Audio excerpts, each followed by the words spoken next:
Hi అండి. నమస్తే. నేను మీ Vaishnavi. Welcome back to Foodies Elite. ఈరోజు రెసిపీ అప్పటికప్పుడు చిటికలో చేసుకునే మంచి టేస్టీ లంచ్ బాక్స్ రెసిపీ అండి. అదే క్యాప్సికమ్ మసాలా రైస్. మీకు ఎప్పుడైనా టైం లేనప్పుడు ఇలా సింపుల్గా అయిపోయే క్యాప్సికమ్ మసాలా రైస్ని చేసి లంచ్ బాక్స్ పెట్టేయండి. ఒక్క మెతుకు కూడా వదలకుండా తినేస్తారు. ఫస్ట్ స్టవ్ పైన ఒక ప్యాన్ పెట్టుకొని అందులో 2 టేబుల్ స్పూన్ల పల్లీలు వేసుకోండి. ఇప్పుడు వీటిని ఒక గరిటె తీసుకొని అటు ఇటు కలతిప్పుకుంటూ ఇవి కొద్దిగా వేగే వరకు వీటిని ఫ్రై చేసుకోండి. ఇవి కొద్దిగా వేగాక ఇందులో 1 టీ స్పూన్ ధనియాలు వేసుకోండి, 1/2 టీ స్పూన్ జీలకర్ర, 1/2 టీ స్పూన్ మినప్పప్పు, 1/2 టీ స్పూన్ శనగపప్పును వేసుకోండి.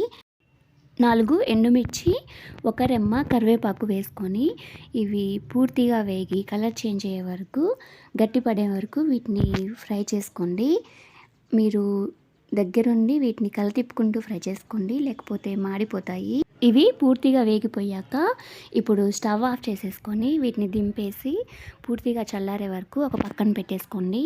ఇవి పూర్తిగా చల్లారిపోయిన తర్వాత ఇప్పుడు ఒక చిన్న మిక్సీ జార్ తీసుకొని అందులో ఇవన్నీ వేసేసుకోండి. వేసుకున్న తర్వాత వీటిని ఫైన్ పౌడర్ లాగా మెత్తగా గ్రైండ్ చేసుకోండి. ఇప్పుడు స్టవ్ పైన ఒక ప్యాన్ పెట్టుకొని అందులో 1.5 టేబుల్ స్పూన్ ఆయిల్ వేసుకొని హీట్ చేసుకోండి. ఆయిల్ హీట్ అయ్యాక ఇందులో 1 ఇంచు చెక్క వేసుకోండి, 2 లవంగాలు, 1 యాలుక, 1/2 టీ స్పూన్ జీలకర్ర వేసుకొని ఇవి వేగి కలర్ చేంజ్ అయ్యి మంచి అరోమా వచ్చే వరకు వీటిని ఫ్రై చేసుకోండి. ఇవి వేగిన తర్వాత ఇందులో 1 రెమ్మ కరివేపాకు వేసుకొని ఫ్రై చేసుకోండి.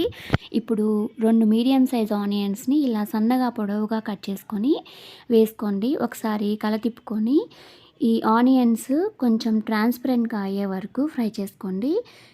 కొంచెం సాల్ట్ని స్ప్రింకిల్ చేసుకోండి, కొద్దిగా త్వరగా వేగుతాయి. 1/2 టీ స్పూన్ పసుపును వేసుకోండి.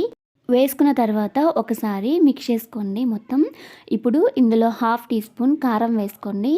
మనం ఆల్రెడీ పౌడర్లో వేసుకున్నాం కదా ఎండుమిర్చి, కారం అక్కడ ఉంటుంది కాబట్టి ఇక్కడ కొంచెం తగ్గించి వేసుకోండి. కారం వేసుకున్న తర్వాత ఒకసారి మొత్తం మిక్స్ చేసుకొని ఫ్లేమ్ని లోకి అడ్జస్ట్ చేసుకొని 2 నిమిషాలు వేయించుకోండి. ఆనియన్స్ కొద్దిగా ట్రాన్స్పరెంట్గా అయ్యాక ఇప్పుడు ఇందులో 1 క్యాప్సికమ్ని క్లీన్ చేసేసుకొని ఇలా సన్నగా పొడవుగా కట్ చేసుకొని వేసుకోండి. క్యాప్సికమ్ని మీరు మరీ ఎక్కువగా వేయించొద్దు, అలా అని గట్టిగా కూడా ఉంచొద్దండి. మీడియంగా వేగేటట్లు చూసుకోండి. ఒకసారి ఈ క్యాప్సికమ్ వేగిందో లేదో చెక్ చేసుకోండి. క్యాప్సికమ్ కూడా వేగిపోయాక ఇందులో గ్రైండ్ చేసి పెట్టుకున్న పౌడర్ని వేసుకొని ఒకసారి పూర్తిగా మిక్స్ చేసుకొని 1 నిమిషం పాటు ఇది కొద్దిగా పచ్చివాసన పోయే వరకు దీన్ని ఫ్రై చేసుకోండి. నేను ఇక్కడ రైస్ కుక్కర్ కప్తో 1 కప్పు నార్మల్ రైస్ని తీసుకొని 1/2 అవర్ పాటు నానబెట్టుకొని ఇలా పొడి పొడిగా కుక్ చేసి పెట్టుకున్నాను. ఇప్పుడు ఈ రైస్ని తీసుకొని ఇందులో వేసేసుకొని మొత్తం పూర్తిగా ఈ క్యాప్సికమ్ మిక్చర్ అంతా కలిసిపోయేటట్లుగా అడుగు నుంచి బాగా కలతిప్పుకొని ఒక 2 నిమిషాల పాటు మూత పెట్టేసి లో ఫ్లేమ్లో ఉంచి దీన్ని కుక్ చేసుకోండి. 2 నిమిషాల తర్వాత సన్నగా తరిగిన కొత్తిమీర వేసేసి స్టవ్ ఆఫ్ చేసేసుకొని దింపేసుకోండి. ఇందులోకి ఎటువంటి కర్రీ లేకపోయినా ఈ రైస్ చాలా టేస్టీగా ఉంటుందండి. అందులో ఈజీగా కూడా చేసుకోవచ్చు కదా.